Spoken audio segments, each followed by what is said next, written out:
முத்தமிழ் பயிற்சி மையம் தங்களை அன்புடன் வரவேற்கிறது. இந்த காணொலி எதற்காக அப்படின்னா, ஏற்கனவே நடந்து முடிந்த குரூப் 2 மற்றும் 2A முதல்நிலை தேர்வுக்கான விடை குறிப்புகள் டிஎன்பிஎஸ்சி தேர்வாணையத்தால் வெளியிடப்பட்டது. ஸோ அதை பற்றி ஒரு சின்ன அனாலிசிஸ் தான் பற்றி பார்க்க போகிறோம் இந்த காணொலியில். ஏற்கனவே நம்ம அவங்க கொடுத்த விடை குறிப்புகளின் அடிப்படையில் நீங்கள் கண்டிப்பாக என்ன செஞ்சுருப்பீங்க அப்படின்னா, என்னுடைய மார்க் எவ்வளோ அப்படின்னு நீங்கள் அனாலிசிஸ் பண்ணியிருப்பீங்க. அந்த வகையில் அப்படின்னாக்கல நம்ம அடுத்த கட்ட நடவடிக்கை என்ன ஈடுபடலாம் அப்படின்றதுக்கான ஒரு சின்ன காணொலி தான். இங்கே பாருங்கள் சார், நான் எந்த கேட்டகரியாக இருந்தாலும் சரி, உங்களுடைய கொடுத்துருக்கிற அந்த விடை குறிப்புகளில் 160க்கு மேலே வருது. ஸோ 160க்கு மேலே வருது அப்படின்னா நீங்கள் தாராளமாக என்ன அப்படின்னா குரூப் 2 மெயின் எக்ஸாமுக்கான ப்ரிப்பரேஷனாக நீங்கள் ஆரம்பிச்சிடலாம். குரூப் 2A மெயின் எக்ஸாமுக்கான ப்ரிப்பரேஷன் என்ன பண்ணலாம், ஆரம்பிச்சிடலாம். ஸோ தைரியமாக ஆரம்பிக்கலாம், ஒன்றும் கவலையே கிடையாது. ஸோ இது போல் இந்த கட் ஆஃப்குள்ள இருக்கிறவங்களுக்கு எல்லாமே என்ன அப்படின்னா வாழ்த்துக்கள். ஏன்னா அப்படின்னா நீங்கள் 2 எக்ஸாமுமே என்ன பண்ண போகிறீங்க, எழுத போகிறீங்க. அதனால் நீங்கள் கூடுதலாக படிக்க வேண்டிய நிலைக்கு என்ன பண்ணுவீங்க, தள்ளப்படுவீர்கள். அதனால் என்ன செய்யணும் அப்படின்னா, ஸோ நல்லபடியாக உங்களுடைய படிப்பை வந்து நீங்கள் என்ன பண்ணிடுங்க, ஆரம்பிச்சிருங்க. அடுத்து குரூப் 2A மெயின் எக்ஸாம், அதாவது ஏக்கானது. சார் நான் எவ்வளோ இருந்தால் 2Aக்கு படிக்கலாம் அப்படின்னா, ஜென்ரல் கேட்டகரி அப்படின்னா 153 ப்ளஸ் கொடுத்துருக்கேன். ஸோ இது 1-2 குறையத்துக்கான வாய்ப்புகள் இருக்கலாம். ஸோ இது எங்களோட ப்ரொடக்ஷன் தான், சரிங்களா. ஸோ அடுத்து பிசிக்கானது வந்து 148 ப்ளஸ் வச்சுருக்கோம். ஸோ இதுவும் கூடுறதுக்கான வாய்ப்புகள் இருக்கலாம், அதில் குறையலாம். ஏன்னா இந்த இங்கிலீஷ் கொஸ்டினோடது ரொம்ப ரொம்ப ரொம்ப எளிமையாக இருந்தால் அதனால் கட் ஆஃப் என்னது கூடுறதுக்கான வாய்ப்புகள் இருக்கலாம். இது இருந்தால் நீங்கள் என்ன தொடர்ந்து படிக்கிறதுக்கான வேலைகளில் ஈடுபடலாம் அப்படின்னு சொல்கிறோம். ஸோ அவ்வளோதான். அதே போல் எம்பிசி 146 ப்ளஸ் வச்சுருக்கோம். அதே போல் எஸ்சி 142 ப்ளஸ்ஸு, எஸ்டியாக இருந்தால் 140. ஸோ இது ஜென்ரலாக கொடுத்துருக்கோம். இது ஒரு நம்ம ப்ரிடிக்ஷன் தான் தவிர இது அக்யூரேட்டெல்லாம் கிடையாது.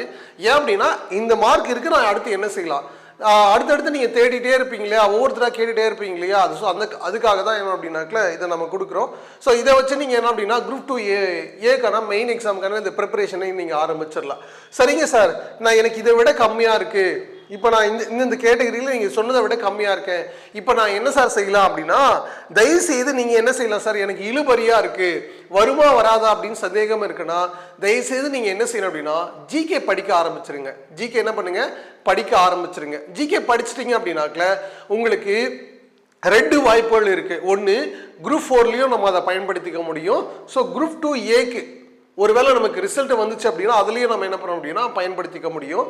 ஸோ இதில் சார் வேறு என்ன சார், எனக்கு ரொம்ப கம்மியாக இருக்குது சார், எனக்கு வாய்ப்பே இல்லை, நான் வேறு என்ன சார் செய்யலாம் அப்படின்னா, கண்டிப்பாக நீங்கள் ஏன் ஆர்ஆர்பி ட்ரை பண்ணக்கூடாது, உங்களுக்கான வாய்ப்புகள் வந்து பிரகாசமாக இருக்குது. ஸோ யாருக்கு அப்படின்னா, சார் இது எனக்கு மார்க்கே இது வராது சார், கண்டிப்பாக நான் அடுத்து என்ன பண்ணணும், குரூப் 4 ரொம்ப லாங்காக போகும் போல தெரியுது, இப்போ இடையில் எனக்கு எந்த எக்ஸாமுமே கிடையாது, இப்போ நான் என்ன படிக்கலாம் அப்படின்னு சொன்னால் தைரியமாக நீங்கள் அப்படின்னா ஆர்ஆர்பி அப்ளை பண்ணலாம். ஸோ ஆர்ஆர்பி அப்ளை பண்ணுங்க. ஸோ ஆர்ஆர்பி என்ன பண்ணுங்க அப்படின்னா அப்ளை பண்ணுங்க. ஏன்னா என்டிபிசி இப்போ கால்ஃபர் பண்ணியிருக்காங்க. என்டிபிசி ஸோ ஆர்ஆர்பி என்டிபிசி என்ன பண்ணியிருக்காங்க, கால்ஃபர் பண்ணியிருக்காங்க. தைரியமாக நீங்கள் என்ன பண்ணணும் அப்படின்னா அப்ளை பண்ணி படிங்க. சார் ரொம்ப தூரமாக இருக்கும் அதெல்லாம் நீங்கள் சொல்லவே சொல்லாதீங்க. தயவுசெய்து என்ன பண்ணீங்க, தூரமாக இருக்குது சரிங்களா, உங்களுடைய இலக்கு அப்படின்னு ஒன்று நீங்கள் கொண்டு வந்துட்டீங்க, நான் அரசு பணிக்கு தான் போகணும் அப்படின்னு ஒரு இலக்கு என்ன பண்ணீங்க, கொண்டு வந்துட்டீங்க. அதுக்கப்புறம் தூரங்கீரங்கள் எல்லாம் கிடையாது. உங்களுடைய இலக்கை அடையணும் அப்படின்னா நீங்கள் முதல்ல என்ன செய்யணும், அது தூரமோ அது பக்கமோ அதை பற்றி நீங்கள் யோசிக்கக்கூடாது. உங்களுடைய இலக்கு மட்டும்தான் உங்களுக்கு என்னது இருக்கணும். ஸோ அந்த வகையில் அப்படின்னாக்கல நீங்கள் தொடர்ந்து படிக்கணும் அப்படின்னா கண்டிப்பாக இந்த எக்ஸாம் அப்ளை பண்ணிவிட்டு ஜிகே படிச்சுட்டு வாங்க. ஸோ ஒருவேளை உங்களுக்கு 2ம் இருந்தது அப்படின்னா 2மே கை கொடுக்கணும். ரீசனிங்கும் ஒருவேளை எனக்கு இதில் வர்ற மாதிரி வாய்ப்புகள் இருந்தால் ரீசனிங்க்கும் என்னது உங்களுக்கு கை கொடுக்கும். ஸோ நீங்கள் 2மே என்ன பண்ணலாம் அப்படின்னா எழுதுறதுக்கான வாய்ப்புகள் இருக்கும். தயவுசெய்து என்ன பண்ணுங்கள், அப்ளை பண்ணுங்கள். ஸோ அப்புறம் கூட நீங்கள் என்ன முடிவு பண்ணுங்க. ஆனால் என்னை பொறுத்த வரைக்கும் அப்படின்னா உங்களுடைய கொள்கையில் வந்து நீங்கள் உறுதியாக இருக்கணும். எனக்கு அரசு பணி தான் சார் முக்கியம் சரிங்களா, நான் அதுதான் என்னுடைய எய்மாக வச்சுருக்கேன் அப்படின்னா தயவுசெய்து என்ன அப்படின்னா தொடர்ந்து படிங்க.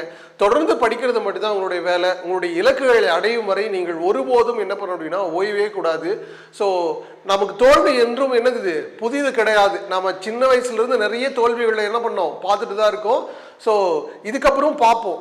ஆனால் நமக்கான ஒரு வெற்றி ஒன்று அப்படின்னு தேவைப்படுது இல்லையா, அந்த வெற்றி அடைவதற்கு பல தோல்விகள் வந்து என்னது வந்துட்டு தான் இருக்கும். ஸோ அதை பற்றி நீங்கள் எதையும் கேர் பண்ணிக்காதீங்க. நீங்கள் என்ன தொடர்ந்து ஓடிட்டே இருங்க. கண்டிப்பாக உங்களோட இலக்கை ஒரு நாள் கண்டிப்பாக என்ன பண்ணிடுவீங்க, அடைஞ்சிருவீங்க. ஸோ அதில் மட்டும் நீங்கள் என்ன எப்படி இருக்கணும், உறுதியாக இருக்கணும். அதுதான். ஸோ கண்டிப்பாக நீங்கள் என்ன பண்ணுறீங்கன்னா ஆர்ஆர்பிக்கு என்ன பண்ணுங்க, என்டிபிசி அப்ளை பண்ணுங்க. ஸோ என்டிபிசிக்கான வழிகாட்டுதல் உங்களுக்கு தேவை அப்படின்னாலும் நான் அதையும் கொடுக்குறேன். சரிங்களா? ஜிகேலாம் நீங்கள் படிச்சிருவீங்க. அந்த உங்களுக்கு ரீசனிங் பகுதி தான் என்னது புதிதாக இருக்கும். ஒருவேளை உங்களுக்கு தேவை அப்படின்னா அதையும் நாங்கள் என்ன பண்ணுறோம் அப்படின்னா ஸோ கொடுக்கறதுக்கான வேலைகள் ஈடுபடுறோம். உங்களுடைய முழுமையான ஆதரவு இருக்கும் பட்சத்தில் அதை தொடர்ந்து நாங்கள் என்ன பண்ண முடியும், கொண்டு போக முடியும். சரிங்களா? ஸோ தைரியமாக நீங்கள் என்ன பண்ண முடியும்னா இந்த கொடுத்துருக்கிறவங்கள எனி கேட்டகிரியாக இருந்தாலும் நீங்கள் என்ன பண்ணணும், 160+ இருந்தால் தைரியமாக என்ன பண்ணுங்கள், மூவ் பண்ணி போங்க. சரிங்களா? ஸோ மற்றவங்க இந்த இதில் 2Aக்கு படிக்க ஆரம்பிச்சிருங்க. ஸோ ஒரு வேளை எனக்கு இது வரும் வராது அப்படின்றவங்க என்ன அப்படின்னா ரெண்டுமே அப்ளை பண்ணுங்கள். சுத்தமாக எனக்கு வரவே வராது சார் அப்படின்னா தயவுசெய்து என்ன பண்ணுங்கள், என்டிபிசிக்கு மட்டும் டார்கெட் வச்சு என்ன பண்ணுங்கள், படிங்க. கண்டிப்பாக உங்களுக்கான வாய்ப்புகள் என்னது பிரகாசமாக இருக்கும். உங்களோட உழைப்புக்கு தகுந்த ஊதியம் என்றைக்கும் என்னது கிடைக்காம போகாது. உழைப்புக்கு ஏற்ற ஊதியம் எப்போதும் என்னது கிடைச்சிட்டு தான் இருக்கும். கொஞ்சம் தாமதமாகலாம், அவ்வளோதான், கொஞ்சம் தாமதமாகலாம். அதற்காக உங்களுடைய குறிக்கோளை வந்து என்ன பண்ணது விட்டுறாதீங்க, தொடர்ந்து பயணிங்க.